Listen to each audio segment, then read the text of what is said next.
pouvait pas survivre à ce supplice exercé sur lui par une main divine. Et ses agonies se terminaient pendant le chant des nonnes.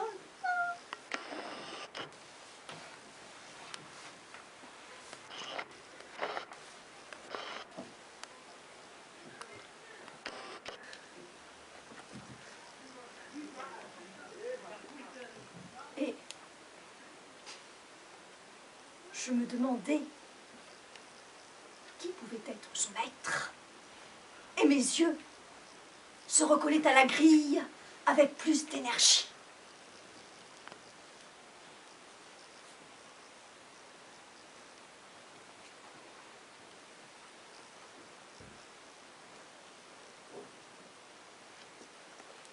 Les murailles s'écartèrent pour le laisser passer. Les nonnes, voyant prendre son essor dans les airs, avec des ailes qu'il avait cachées jusque-là dans sa robe d'émeraude, se replacèrent en silence dessous le couvercle de la tombe.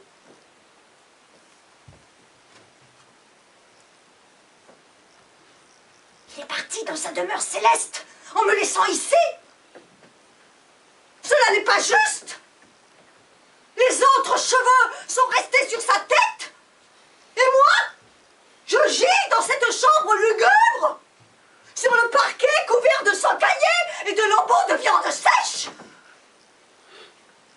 Cette chambre est devenue damnée depuis qu'il s'y est introduit. Personne n'y entre. Cependant, j'y suis enfermée. C'en est donc fait. Je ne verrai plus les légions des anges marcher en phalanges épaisses, ni les astres se promener dans les jardins de l'harmonie. Ma soif. Je saurais supporter mon malheur avec résignation. Mais je ne manquerai pas de dire aux hommes ce qui s'est passé dans cette cellule. Je leur donnerai la permission de rejeter leur dignité comme un vêtement inutile, puisqu'ils ont l'exemple de mon maître. Ouah. Je leur conseillerai de sucer la verge du crime, puisqu'un autre l'a déjà fait.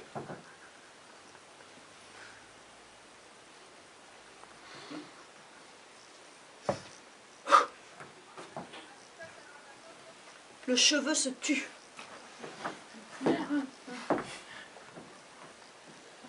Et je me demandais qui pouvait être son maître.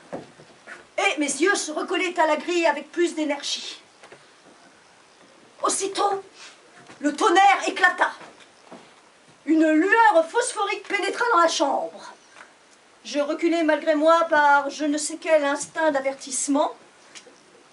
Quoique je fusse éloigné du guichet, j'entendis une autre voix, mais celle-ci rampante et douce, de crainte de se faire entendre.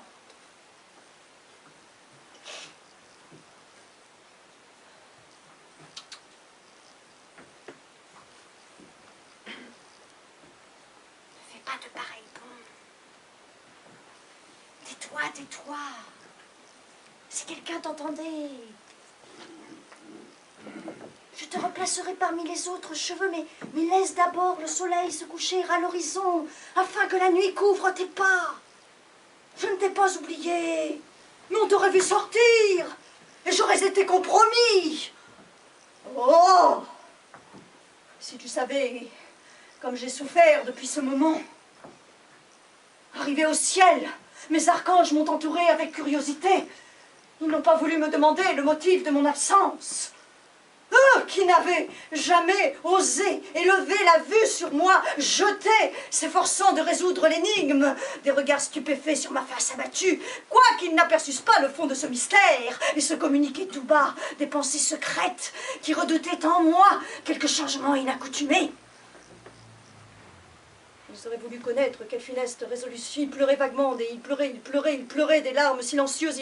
Il sentait vaguement que je n'étais plus le même, devenu inférieur à mon identité. Ils auraient voulu connaître quelle funeste résolution m'avait fait franchir les murailles du ciel et goûter des voluptés éphémères qu'eux-mêmes méprisent profondément. Ils remarquèrent sur mon front une goutte de sperme, une goutte de sang. La première avait jailli des cuisses de la courtisane. La seconde s'était élancée des veines du martyr. Ah, stigmate son Dieu! Rosace inébranlable! Mes archanges ont retrouvé, pendus au milieu de l'espace, les débris flamboyants de ma tunique d'opale qui flottaient sur les peuples béants. Ils n'ont pas pu la reconstruire. Et mon corps reste nu devant leur innocence. Châtiment mémorable de la vertu abandonnée. Vois les sillons qui se sont tracés un lit sur mes joues décolorées. C'est la goutte de sperme et la goutte de sang qui filtrent lentement le long de mes rides sèches. Arrivées à la lèvre supérieure, elles font un effort immense et pénètrent dans le sanctuaire de ma bouche, attirées comme un aimant par le gosier irrésistible. Elle m'étouffe. Ces deux gouttes implacables. Moi, jusqu'ici, je m'étais cru le tout-puissant, mais non. Je dois abaisser le cou devant le remords qui me crie. Tu n'es qu'un misérable. Pareil, bon, tais-toi. Si quelqu'un t'entendait, je te replacerai parmi les autres cheveux, mais laisse d'abord le soleil se coucher à l'horizon afin que la nuit couvre tes pas.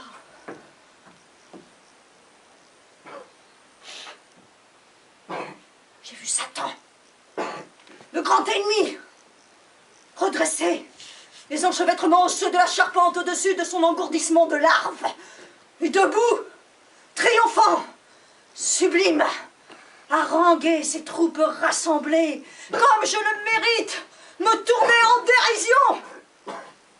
Il a dit qu'il s'étonnait beaucoup que son orgueilleux rival le prit en flagrant délit par le succès enfin réalisé d'un espionnage perpétuel, puis ainsi s'abaisser jusqu'à baiser la robe de la débauche humaine par un voyage de long cours à travers les récifs de l'éther et faire périr dans les souffrances un membre de l'humanité.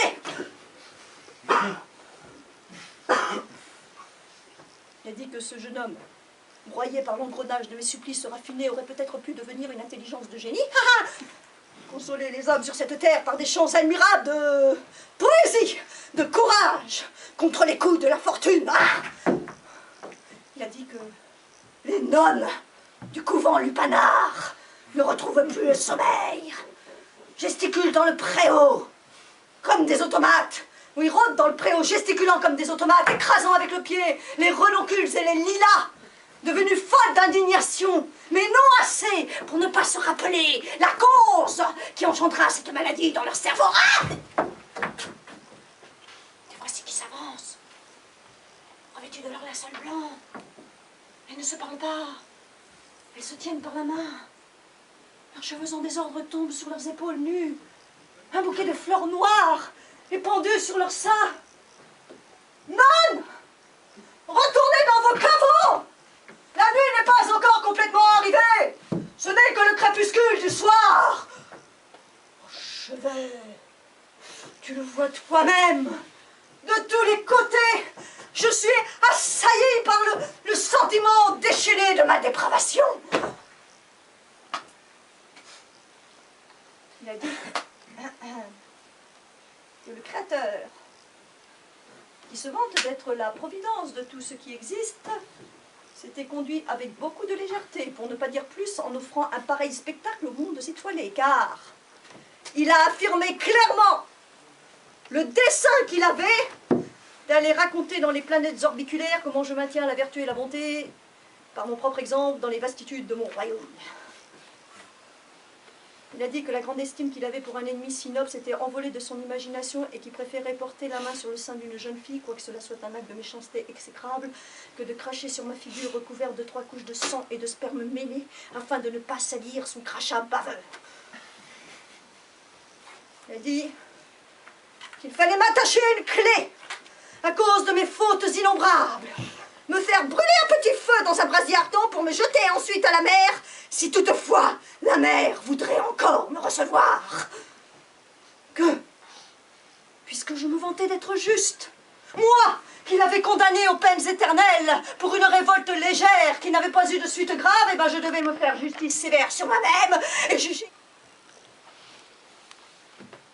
J'ai compris par ce temps d'arrêt nécessaire que la houle de l'émotion soulevait sa poitrine comme un cyclone giratoire soulève une famille de baleines.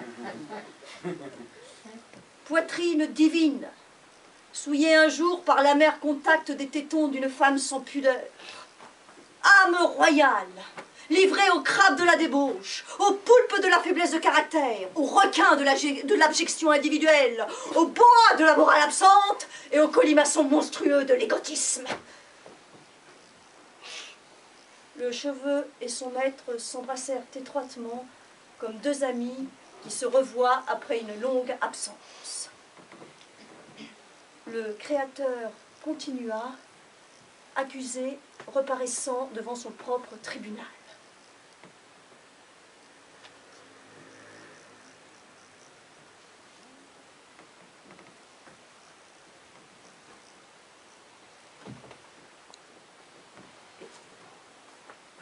Et les hommes, que penseront-ils de moi, dont ils avaient une opinion si élevée, quand ils apprendront les errements de ma conduite, la marche hésitante de ma sandale dans les labyrinthes boueux de la matière, la direction de ma route ténébreuse à travers les eaux stagnantes et les humides joncs de la mare où, recouverts de brouillard, bleuis et mugis, le crime à la patte sombre.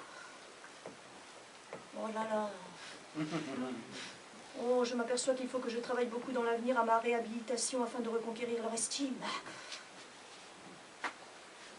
Je suis le grand tout. Et cependant, par un côté, je reste inférieur aux hommes que j'ai créés avec un peu de sable. Raconte-leur un mensonge audacieux. Dis-leur que je ne suis jamais sortie du ciel, constamment enfermée avec les soucis du trône, entre les mosaïques, les marbres et les statues de mes palais. Je me suis présentée devant les célestes fils de l'humanité. Je leur ai dit, chassez le mal de vos chaumières et laissez entrer au foyer le manteau du bien. Celui qui portera la main sur un de ses semblables, en lui faisant au sein une blessure mortelle avec le fer homicide, qu'il n'espère pas les effets de ma miséricorde et qu'il redoute les balances de la justice. Il ira cacher sa tristesse dans les bois, mais le bruissement des feuilles à travers les clairières chantera à ses oreilles la ballade du remords. Et il s'enfuira de ces parages, piqué à la hanche par le buisson, le hou et le chardon bleu, ses pas rapides entrelacés par la souplesse des lianes et la morsure des scorpions. Il se dirigera vers les galets de la plage. Mais la marée montante, avec ses embruns et son approche dangereuse, lui raconteront qu'il n'ignore pas son passé. Et il s'enfuira et il précipitera sa course aveugle vers le couronnement de la falaise, tandis que les vents stridents d'équinoxe, en s'enfonçant dans les grottes naturelles du golfe et les carrières pratiquées sous la muraille des rochers retentissants, bagleront comme les troupeaux immenses des buffles des pampas. Les phares de la côte le poursuivront de ses reflets sarcastiques, et les feux follets des marraines, simples vapeurs en combustion, dans leur danse fantastique, feront frissonner les poils de ses pores et verdir l'iris de ses yeux. Que la pudeur se plaise dans vos cabanes et soit en sûreté à l'ombre de vos champs. C'est ainsi que vos fils deviendront grands et beaux et s'inclineront avec reconnaissance devant leurs parents. Sinon, malingres et rabougris comme le parchemin des bibliothèques, ils s'avanceront à grands pas contre le jour de leur naissance, conduits par la révolte contre le jour de leur naissance et le clitoris de leur mère impure.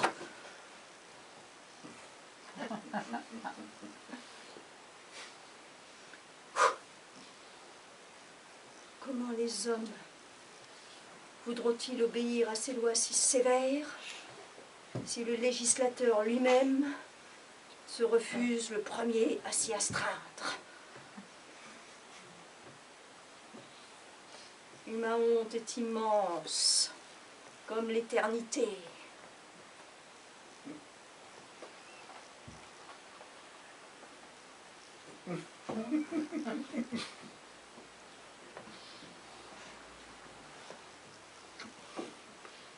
J'entendis le cheveu qui lui pardonnait avec humilité sa séquestration, puisque son maître avait agi par prudence et non par légèreté.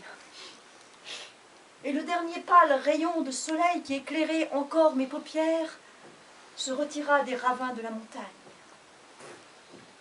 Tourné vers lui, je le vis se replier ainsi qu'un linceul.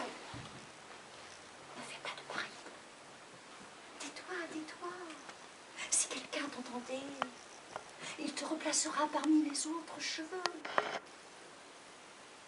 Et maintenant que le soleil est couché à l'horizon, vieillard cynique et cheveux doux, rampez tous les deux vers l'éloignement du lupanar, tandis que la nuit, étendant son ombre sur le couvent, couvre l'allongement de vos pas furtifs dans la plaine.